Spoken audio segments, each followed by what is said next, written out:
Doctor Yunus কি দেশে একটা গৃহযুদ্ধ বাঁধিয়া আবার পালাবেন নাকি দেশ ছেড়া? ছাত্র সমন্বয়কদের বিপদে ফেলে দিয়া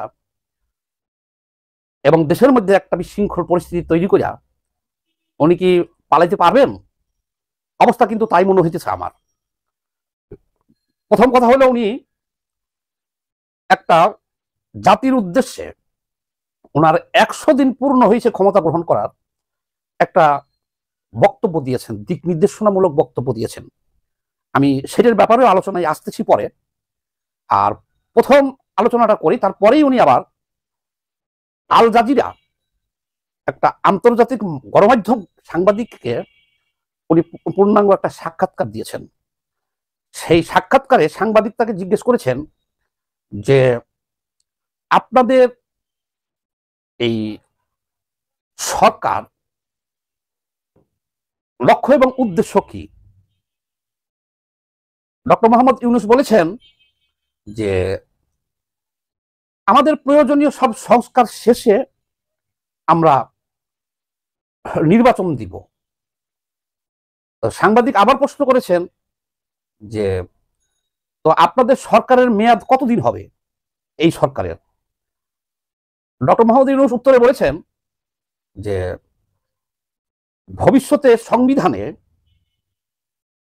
এখন তো 5 বছর পর পর নির্বাচন হয়, সংবিধান সংশোধন করে সেটা সম্ভবত 4 বছর করা হবে। সাংবাদিক আবার প্রশ্ন করছে যে ঠিক আছে, আপনার এই অন্তর্বর্তীকালীন সরকারের মেয়াদ কতদিন হবে? এবার উনি বলছেন যে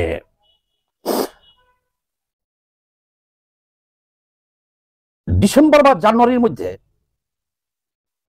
সংস্কার কমিটিগুলো মোটামুটি তার রিপোর্ট তৈরি করে ফেলবে। তারপরে সকল রাজনৈতিক দলের সাথে ক্রমাগত ধারাবাহিক আলোচনা চলতে থাকবে এবং নির্বাচনী ট্রেন যাত্রা শুরু করে দিচ্ছে। কিন্তু শেষ কবে হবে এটা কিন্তু উনি বলেন নাই। সাংবাদিকের প্রশ্নের চাপে উনি পরের প্রশ্নের উত্তরে বলতেছে যে সাংবাদিক জিজ্ঞেস করছে, আল জাজিরা সাংবাদিক, যে তাহলে কি আপনার সরকারের মেয়াদও 4 বছর হবে? উনি বলছে যে না, আমি সেটা বলছি না, হয়তো বা 4 বছর কমও হইতে পারে কিছু। অর্থাৎ উনি 4 বছর ক্ষমতায় থাকবে। আল জাজিরার সাক্ষাৎকার এবং উনি যে জাতির উদ্দেশ্যে ভাষণ দিয়েছেন, এই 2 দিন ধরে গবেষণা করলাম, করার পরে আমরা নিশ্চিত উনি 4 বছর ক্ষমতায় থাকতে চাই। আচ্ছা, এবার আসেন, আমি কেন বলেছি যে দেশটার মধ্যে উনি গৃহযুদ্ধ লাগিয়ে পালিয়ে যাবেন? তার এই 2 সাক্ষাৎকার এবং জাতির উদ্দেশ্যে দেওয়া ভাষণে উনি যে 4 বছর ক্ষমতায় থাকবে তাদের ইচ্ছা, এটাকে উনি খুব ভালোভাবেই প্রকাশ করেছেন। এই সবাই মেয়াদ মেয়াদ বলতেছিল, এই মেয়াদটা উনি ছুড়ে দিয়েছে যে আগামীতে 4 বছর পর পর ভোট হবে, আর এই সরকারের মেয়াদও 4 বছর হতে পারে, কিছু কম হতে পারে। তাহলে স্পষ্ট করছেন উনি যে উনি 4 বছর ক্ষমতায় থাকবেন এবং সংস্কার করবেন। আচ্ছা, এখন জাতির সামনে প্রশ্ন হইল যে দেখেন 1990 সালে বিচারপতি শাহাবুদ্দিন আহমেদ ছিলেন তত্ত্বাবধায়ক সরকারের উপদেষ্টা। উনি 3 মাসে ওনার কথা মতো নির্বাচন করে চলে গেছেন, কোনো হয় নাই, বিতর্কিত হয় নাই। তারপরে ওই যে হাবিবুর রহমান সাহেব ছিলেন, তারপরে বিচারপতি হাবিবুর রহমান ছিলেন, তারপর বিচারপতি লতিফুর রহমান সাহেব ছিলেন, ওনারাও কিন্তু কথা মতো 3 মাসে নির্বাচন করে চলে গেছেন, কোনো বিতর্কিত হয় নাই। কিন্তু কুখ্যাত অন-11 যে সেনাবাহিনী, মঈনুদ্দিন ফখরুদ্দিন গং, যারা এদেশে -2 ফর্মুলা কার্যকর করিয়া ওনারা রাষ্ট্রীয় ক্ষমতা দখল করেছিলেন, তারা কিন্তু এরকম দীর্ঘমেয়াদী পরিকল্পনা করেছিল। কিন্তু 2 বছরের মধ্যে নির্বাচন দিয়া তারা কিন্তু জীবন নিয়ে পালাই গেছে। ওনারা এদেশে মঈনুদ্দিন ফখরুদ্দিন কেউ কিন্তু নাই, তারা আমেরিকা আশ্রয় নিয়েছে। কিন্তু তারপরেও তখন লিয়াজো কইরা, সরকারের সাথে লিয়াজো কইরা তারা নির্বাচন দেওয়ার আগেই গোপন আতাত করছিল 2 দলের সাথে সম্ভবত যে ক্ষমতায় যাবে আমাদেরকে নিরাপদে পালিয়ে যাওয়ার সুযোগ দিতে হবে বিদেশে। তারপরে তারা জান নিয়ে পালাইছে সেনাবাহিনী স্বয়ং 2 বছরের মধ্যে। আর এই ডক্টর ইউনূস সাহেব উনি 4 বছর ক্ষমতায় থাকার মতো দুঃসাহস, দুঃস্বপ্ন উনি দেখতেছেন। আর আচ্ছা, কিভাবে দেখতেছেন? এই যে উনি বলছেন 4 বছরের কথা, তারপরে উনি বলেছেন যে জানুয়ারির মধ্যে সংস্কার কমিটির 10টা সংস্কার কমিটি করা হয়েছে, তাদের রিপোর্টগুলো আসা শুরু হবে, আর উনি ধারাবাহিকভাবে রাজনৈতিক দলগুলোর সাথে, ধারাবাহিক বলে নাই, ক্রমাগতভাবে রাজনৈতিক দলগুলোর সাথে আলোচনা চালিয়ে যাবেন। আচ্ছা, এখন যে কথাটা বলতে চাই, এই যে উনি ক্রমাগতভাবে রাজনৈতিক দলগুলোর সাথে আলোচনা চালিয়ে যাবেন, এইখানে কিন্তু দেশে গৃহযুদ্ধ লাগার আশঙ্কা। কেন আমি বলি, উনি কার সাথে আলোচনা করবেন? বাংলাদেশে এখন যে বৃহৎ রাজনৈতিক দল ছিল আওয়ামী লীগ, তাদের সাথে তার আলোচনার সুযোগ নাই, তারা তো নাই, লাপাত্তা, পলাতক সব। তাহলে গেল আওয়ামী লীগের 30% জনসমর্থন তো এই দেশে আছে, 30-35% লোক তো আওয়ামী লীগের আছে, তাদের সাথে তো আলোচনার সুযোগ নাই, তারা তো বাদ। এবার আসেন, এখন এই দেশের সবচেয়ে বড় স্টেক হোল্ডার এবং শক্তিশালী বৃহৎ দলকে বিএনপি। বিএনপি আবার ছোট বড় দলকে আরো সাথে নিয়ে 65 দলীয় একটা জোট করেছেন। তারা স্পষ্ট করে বলতেছে, ইদানিং, আগে একটু রাগ ঢাক রেখে বলছিল যে নির্বাচনী রোড ম্যাপ চাই, এখন তারা বলতেছে যে দ্রুত নির্বাচন দিতে হবে। গতকালকেও বলছে, ডক্টর মোহাম্মদ ইউনূসের বক্তব্যে গতকালকেও মির্জা ফখরুল সাহেব হতাশা প্রকাশ করেছেন যে এখানে তো নির্বাচনী কোনো রোড ম্যাপ নাই। তাহলে উনি কার সাথে আলাপ আলোচনা করবেন ধারাবাহিকভাবে, সেটাও আছে আমার কাছে, রেজাল্ট আমি দিচ্ছি আপনাদেরকে।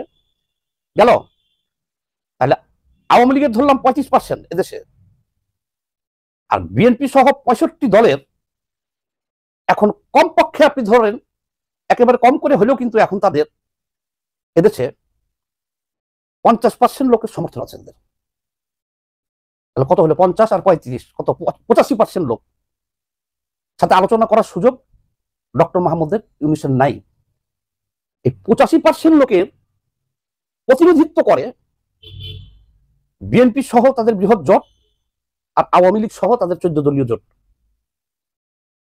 তাহলে আওয়ামী লীগের সাথে আলোচনা করার সুযোগ নাই, আর বিএনপি স্পষ্ট করে বলেই দিছে যে দ্রুত নির্বাচন দেন। তারা তো আর কোনো আলোচনায় বসবে না, আলোচনায় যাবে না, তারা প্রতিদিন বলতেছে, বারবার বলতেছে নির্বাচন দেন। তাহলে ডক্টর মোহাম্মদ ইউনূস 85% লোককে কিন্তু বাইরে রেখে দিছে, থাকলো 85% লোক বাইরে আছে। এবার আছেন, আরো বামপন্থীদের কিছু সারা দেশে সমর্থন আছে, তারাও বলতেছে আমরা রোড ম্যাপ চাই। হলো আরো 5% বাদ দেন, কত হলো? 90%, বাকি থাকে 10%। আচ্ছা, এই 10%-এর মধ্যে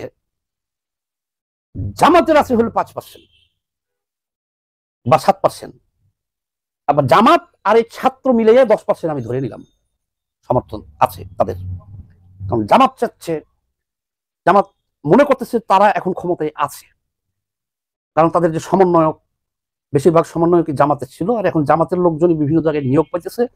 মূলত সরকারের ইউনূস সরকার সুবিধাজনক অবস্থান, জামাত সুবিধাজনক অবস্থানে আছে এই বর্তমান টাইমটাই। এই কারণে একমাত্র জামাত ইসলাম বলছে যে আস্তে ধীরে আগান।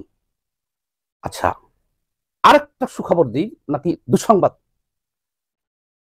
ছাত্ররা, বৈষম্য বিরোধী ছাত্র আন্দোলন, ওনাদের কথাবার্তা এবং অ্যাক্টিভিটিস এবং অলরেডি শুরু করে দিয়েছে কাজ। তারা 2টা রাজনৈতিক দল করতেছে, তারা 2টা, এই যে একটা বৈষম্য বিরোধী ছাত্র আন্দোলন, আর একটা হলো যে জাতীয় নাগরিক কমিটি করছে, এবং ওই যে সার্জিস আলম সমন্বয়ক গতকালকে বলছে যে আরো 2টা রাজনৈতিক দল হবে, এবং ইতিমধ্যে তারা বিভিন্ন থানা জেলায় কমিটি গঠন করা শুরু করেছে। আচ্ছা, তাহলে ডক্টর ইউনূস সাহেব যে রাজনৈতিক দলদের সাথে আলোচনা চালাই যেতে চাই বলতেছে, উনি কিন্তু মূলত আলোচনা করবে এদের সাথে। এই যে 2টা রাজনৈতিক দল হইতেছে, কিন্তু এই 2টা তো হবে কিংস পার্টি, কারণ এই সরকার তো ছাত্রদেরই সরকার, এবং এই ছাত্রদের 3 জন প্রতিনিধি আছে এই সরকারে। তাহলে ইউনূস সাহেব কিন্তু অলরেডি 2টা কিংস পার্টি গঠন করার কাজে হাত দিয়ে দিচ্ছে। উনি কিন্তু সেনাবাহিনীর সময়, 11-এর সময় তো কিন্তু উনি এরকম একটা কিংস পার্টি গঠন করার কাজে হাত দিয়েছিল, যদিও ব্যর্থ হয়েছিল, কিন্তু হাত দিয়েছিল, ওয়েবসাইট খুলছিল, আহ্বান করছিল। সেনাবাহিনীর আমলে যখন -2 ফর্মুলা হয়ে গেল, তখনই উনি দলটা গঠন করছিল। তখনই জাতি জানে যে ওনার রাজনৈতিক উচ্চাভিলাষ আছে। এইবারে দুইটা কিংস পার্টি গঠন হচ্ছে ছাত্রদের, এবং এটা এই ডক্টর ইউনূস সাহেবের মদত আছে এখানে, এবং আলোচনা করবে এই দুইটা কিংস পার্টি আর আরো কিছু ছোটখাটো দল যেগুলো আছে, অনুল্লেখ নাম আমরাও জানি না, এই ধরনের পার্টি ধরেন আরো কিছু গজাই দেব, এদের সাথে আলোচনা চলতে থাকবে চলতে থাকবে চলতে থাকবে। 4 বছরে যখন এইসব কিংস পার্টির কমিটি টমিটি গঠন করা হবে, শেষ হয়ে যাবে, মোটামুটি শক্তিশালী হবে, তখন নির্বাচনে যাবে। কিন্তু এইটা